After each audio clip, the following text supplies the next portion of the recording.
and welcome to Sunrise Tarot. My name is Leah, and today I will be doing a reading for the sign of Capricorn for the month of October 2023. I hope all my Capricorn friends are doing well. Do let me know in the comments section how things are going for you. As you know, this is a general reading, so there will be parts that may not resonate with you. Only take the parts that do resonate and leave the rest for someone else. I've already meditated on the cards, I've already shuffled the cards, and this is the spread that I have for you today. In the past position, we do have the Six of Pentacles clarified by the Three of Cups, which is a really fun combination. In the obstacle position, we have the Empress clarified by the Nine of Cups. In the present position, we have the Seven of Cups clarified by the Six of Wands.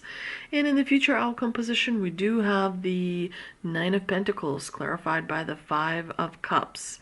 So definitely this is an interesting spread. Do watch your emotions. Make sure you are balanced and aligned. Make sure you're practicing healing as much as you can, because healing comes in all kinds of different forms. And it's important to remember that, you know, when you focus on increasing your vibration, maintaining your vibration, it's much easier to manifest. It's much easier to be present in the moment. It's much easier to not overthink and be distracted by, you know, things that are really not in your control. The most important is to just let go and follow things as they kind of happen, because, you know, we are human beings. We are not human doings. So sometimes when we do a lot, we think, you know, we have to multitask, we have to do this, that, and the other. But what really matters is being in the present moment, because life is about, you know, coming home, washing your hands, cooking dinner, spending time with your family or friends, or doing something fun. It's not about those rare days when you make an achievement or accomplish something. Those are kind of special days, and life is more in the mundane, and it's important to go with the flow if at all possible. But let's start with the past position. We have the Six of Pentacles clarified by the Three of Cups. The Six of Pentacles is a great card. It's about giving and receiving. It's about exchanging energy. You are always giving part of you to someone else.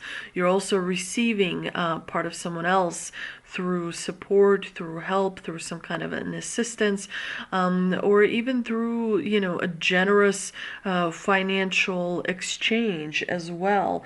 The Six of Pentacles suggests to me that, you know, you really have a good grounding. You really are able to remember that grounding is very important, because it keeps you in your frame. It keeps you operating from, you know, within, realizing that, you know, you're going through this temporary human existence, and it's important to really get the most out of it, which of course, you know, grounding helps with.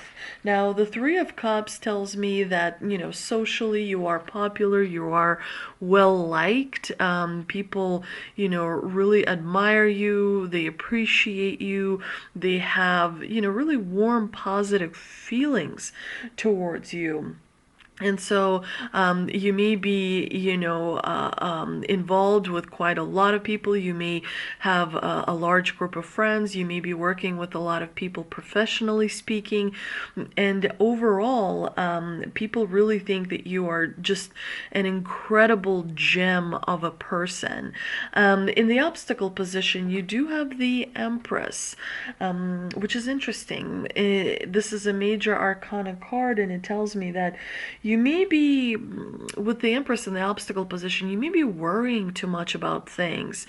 You know how sometimes people accumulate too many things, they have too much house, they have too much car, and that, makes you worry and kind of take up a lot of your time to spend, on all those things. Remember that you think the more money I have, the freer I am, but you then become a slave to that money because you got to have bankers and accountants and lawyers. You have to put in a lot of effort in trying to control the money, keep the money, move the money, invest the money, and so that forces you to sort of be a slave to the money, a slave to the treasure that you have, because all your thoughts and everything revolves around that treasure. Again, life is about balance. You don't want to have too much, but you also don't want to have too little. It's about balancing. The treasure ultimately that is the most important is wisdom and knowledge, rather than shiny things. You may be neglecting personal things that you need to do for yourself in order to be in alignment with your spiritual side, your mental side, your heart side, feelings. And so it's important to make sure you dedicate enough time rather than worrying about other things or other people.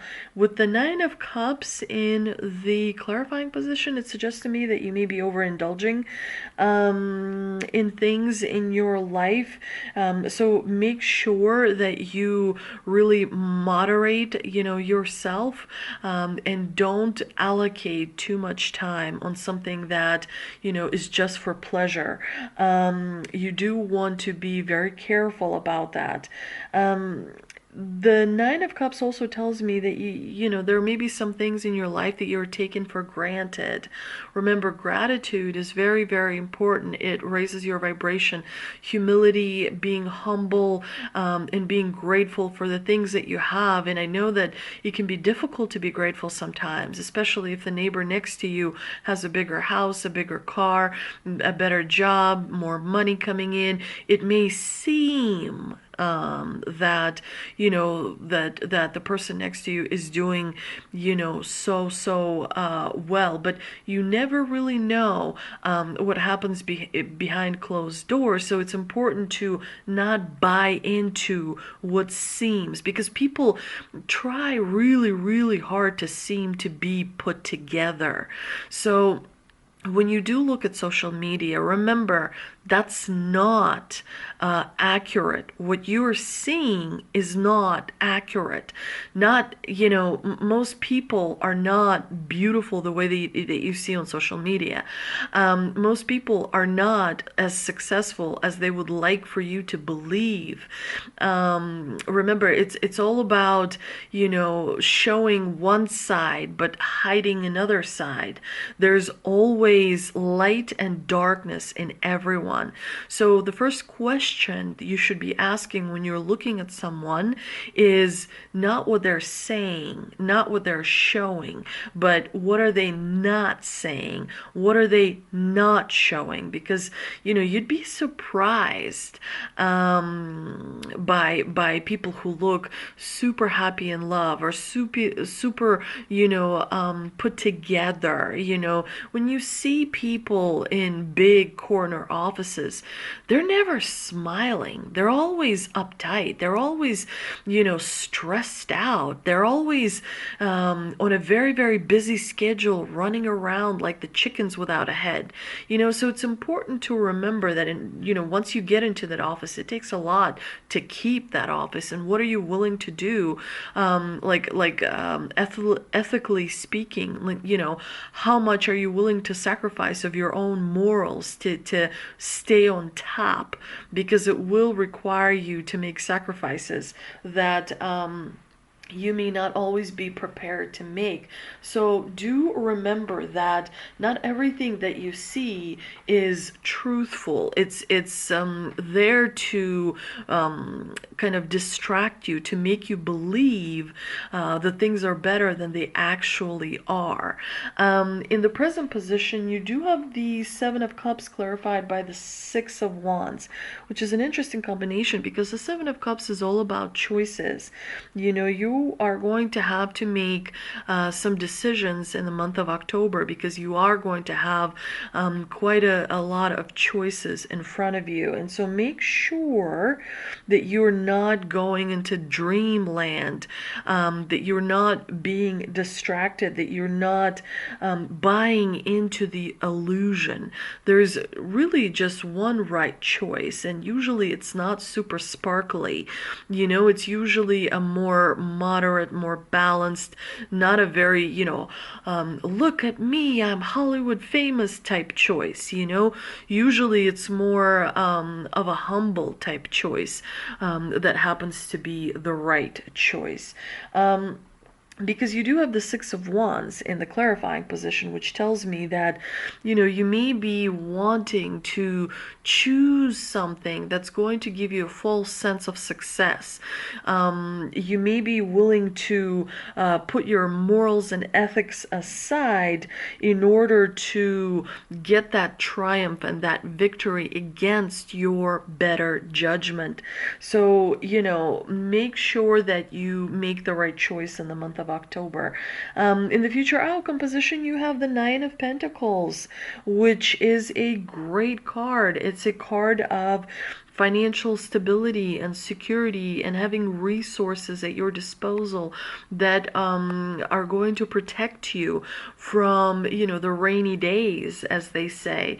The Nine of Pentacles is a card that tells me, financially speaking, you're going to do well, that you have stability, that you have an ability to kind of look around and appreciate the present moment and everything that you have, built for yourself so far. You have worked hard. You have put in time and energy and dedication towards building a life that makes you feel that you are successful, that makes you feel that you are appreciated, which you are, Capricorn. You are a lifesaver. You have helped so many just by providing a really important piece of advice, by being able to listen to someone and make them feel better about their own life. So the Nine of Pentacles is a really great card. The Five of Cups is a card of fearing loss. So it does seem to me that you may find yourself afraid of trying something new, afraid of venturing into the unknown, afraid of kind of losing what you have. It's important not to have a scarcity mindset because there is enough room at the table for everyone. Once we complete the transition into the fifth dimension, you will learn that you don't have to necessarily be in that scarcity mindset because you have unique abilities that no one else has. There is room for you at the table. You don't have to compete as much. You don't have to hoard as much. You don't have to, not share as much. In the fifth dimensional space, everyone is appreciated for what they bring to the table. Everyone is appreciated for their uniqueness, and everyone understands that what is yours cannot be taken away. So the collective has less negativity in its collective vibration, you know. Remember, when you're experiencing negative vibration, you know, you are leaking energy, and the dark side is benefiting from it. You live on a planet that has darkness but also has light, and you're in the middle with your free will, and you have to make a choice. Who are you going to side with today? Is it going to be the light side, or is it going to be the dark side? And sometimes you side with the darkness because you have to, you know, show someone, hey, you've crossed a line. This is not acceptable. But generally, most days, you have to choose the light side, right? Because it helps you maintain your vibration. It helps you be appreciative of the beautiful world that is around you, and the good people that are part of that world. So make sure that you're not overly focused on material possessions, because those are temporary. Do you really own your house? I mean, you live in this temporary existence. You are a spiritual being having a temporary human experience. And the objective is to collect as much knowledge, is to learn as much as you can, to have wisdom about, you know, different things in your life, because that is what truly going to help you in the next reincarnation. Because you can't take the bank account with you when you go. The skills that you have to make money, it's going to be there for you in the next lifetime, because you've learned it in this lifetime, right? So it's important to really appreciate the lessons that you have, because they advance you and they allow you to level up. Now let's see what we can clarify with an ancestor and angel oracle card that I pulled before doing this reading. And we have medicine guardian, be open to healing information. So definitely, healing is something that doesn't just stop. It's an ongoing thing. You heal from various things. Sometimes you heal from circumstances. Sometimes you heal from interactions. Sometimes you heal from experiencing disappointment. It may be, you know, a lot of different things, but healing is an ongoing practice. So it's important to do that consistently. And meditating is something that helps a lot with, you know, alignment, because you're able to observe the thought pattern that you have, which allows you to really kind of institute a pattern of thought that helps you advance in your journey, rather than deters you and keeps you in a Groundhog Day type of life, where you're just repeating the same stuff because you're not willing to break that cycle, you know. And so it's important to be aware of that, and to be open to healing information. You would be absolutely amazed what kind of healing happens in different cultures. You know, Latin American cultures, Asian cultures, like Scandinavian cultures. You know, I mean, there's just so many different traditions and cultures that, you know, see this world in such different perspectives, that I think that you would absolutely love the healing processes once you kind of were exposed to them, if you will. So it may be important for you to read up and do some of the research, because you are an ongoing student. There's no such thing as, okay, I went to college, I got my degree, I am done now, I'm a learned owl. You know, there's nothing more to learn. There's always something to learn. And as long as you learn, you expand your world, you expand your horizon, and you realize that materialistic things have a limited value. And the amount of time you spend getting getting those, is not very rational sometimes. But let's see what we can clarify with a mystical wisdom card that I pulled, and we do have 7 deadly sins, humanity's destructive traits. So what traits do you think you may possess, and what traits do you think your friends may possess that influence you, or that your family may possess that influence you? Obviously, the 7 deadly sins is something like laziness, getting too angry, overindulging. What else? I think there's also jealousy. There's a little bit too much pride, like excessive self-love and arrogance. Eating too much, which I think I said overindulgence, which is like gluttony. And I think that's it. Lust is another one, which is like when your desire turns into something evil, where you're just like becoming possessed by that desire. So it's something to be aware of, and it's something, again, you want to have balance. You don't want to reject the shadow. You want to have balance.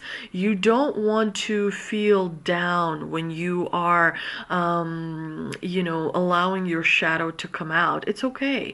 It's okay to allow your shadow to be, and to sit with it, and to experience the emotions like jealousy and anger and lust and arrogance and all of that. I mean, you're a human being. That's what it means to be human. If you reject that and you try to make yourself some sort of a martyr or some sort of a god, it's going to affect you negatively, because you're supposed to learn from those shadow emotions. You're supposed to learn from that. You're not supposed to suppress them. You're not supposed to kind of put them under the carpet and pretend that they're not there. So that is something for you to be aware of. I hope you enjoyed this reading. I certainly enjoyed doing it. I just love doing readings, especially for you, Capricorn, because I have so many people in my life who are Capricorns for whom I'm so eternally grateful, because they've been there for me. They've helped me. They've cried with me. They've allowed me to be myself, even though I may not have always been as understanding or as wise. So Capricorns are special people, and I really feel such a tender spot for them. But anyway, I hope you enjoyed this reading, and I hope you will share this with someone that you think might resonate with this reading. Also, don't forget to write comments. I enjoy receiving feedback, regardless of what type of feedback it is. I chuckle sometimes at the feedback that I receive. I certainly take a lot of advice from the feedback that I receive, and thank you so much for giving me this opportunity to be able to read for you. I hope you're having a good day, and I will see you soon.